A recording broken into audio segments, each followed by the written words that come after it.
Living in simplicity. Welcome back to Bite Size Philosophy. Tonight we begin our set of lessons on Lao Tzu, also known as Lao Tze or Lao Tze, a primeval sage and a very peculiar philosopher, as it is said he may have been entirely mythical. Often accredited for writing the Dao De Jing, was to be expected to be born in the 6th century BCE.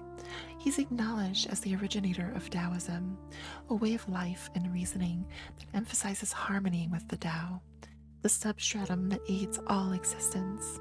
One of his established teachings is Wu Wei, often defined as non-action or effortless action, which ushers people to proceed in melody with naturalistic sequence without forcing or pushing.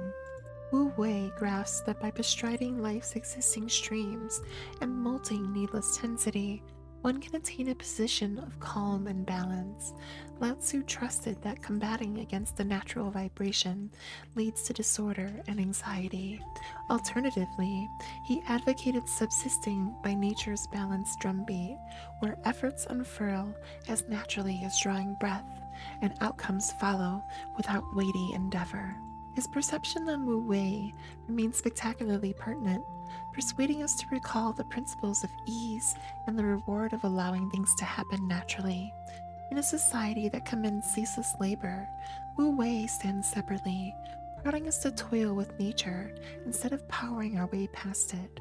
This outlook can open paths to effectiveness, contentment, and a quieter feeling of fulfillment in both individual and adept domains.